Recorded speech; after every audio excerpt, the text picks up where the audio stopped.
you want to for it. Hello, I am Annie Otfanoski, co-founder and CEO of Evest Energy. Do any of you guys drive an electric vehicle? Raise your hand. All right, great, thank you. Have you guys ever pulled up to an EV charger and had it not work? Yeah, go for it. You were so excited. You were like, yes. Or you're in the back of a mall and the lights aren't working. Or maybe you guys are thinking about getting an electric vehicle, but you don't want to because you're worried about not having enough chargers. Well, that's a fair concern because there aren't enough chargers. We need 67,000 chargers just in California to meet the demand by 2030. We are at 9,000 right now since 2013. So we're not making too much progress. We need more chargers.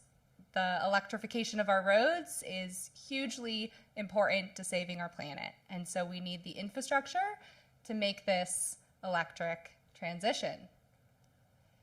So why isn't this happening? What's the problem? Tesla's got enough money, right? What's going on?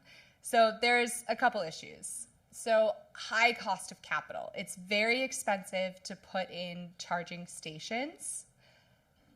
We don't have enough power from the grid. So when you go to request from PG&E, hey, can you guys give me enough power for 10 fast chargers? They'll probably say, yeah, in 10 years. So long wait times.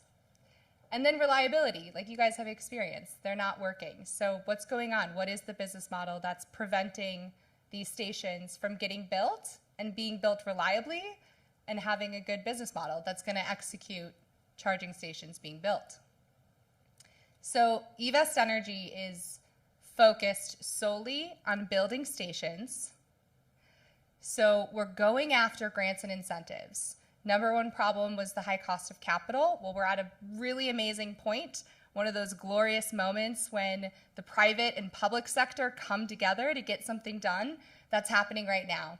We have over $400 million in grants available to build EV charging stations as of 2022.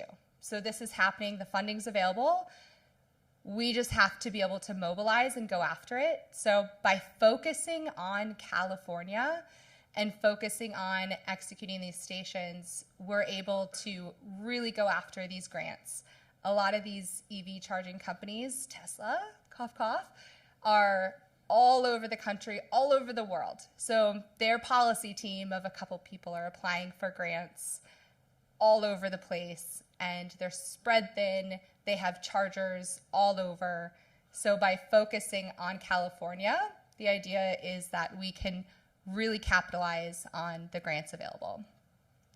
We're using FreeWire Technologies battery-backed chargers. They use 21% less power than other chargers. So the battery's built in. It's able to pull power from the grid when it's cheaper and store it and then deploy it when it's peak times, because everyone charges at the exact same time when it's the most expensive from the grid. So this is a great way to reduce stress on the grid. Also, really quick time to get that power that we need. So when I go to ask PG&E for power for 10 of these chargers, it's a lot faster than just regular chargers. So we're using FreeWire-backed, battery-backed chargers.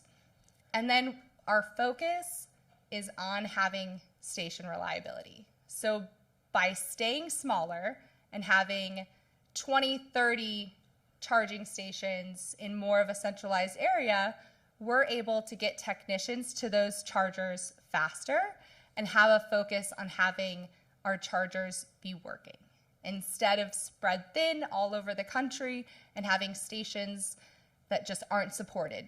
We're still building up the infrastructure and the systems around EV charging. The technicians we don't have enough technicians, and we don't have the systems in place yet.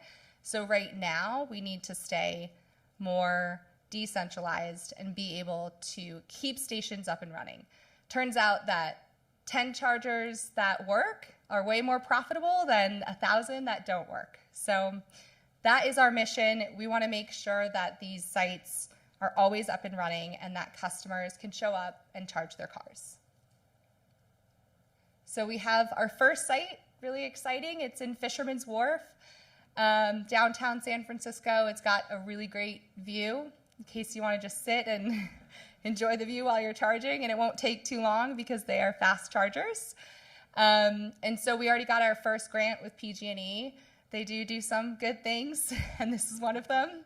I'll thank them for that. So it should be up and running by the fall, and then we're going to continue going after more grants and continue building these sites. We expect to get some pretty big funding in 2025. That will then build 16 sites around the Bay Area and down through Big Sur. Hopefully you'll see one of our charging stations in Big Sur. That will be really exciting.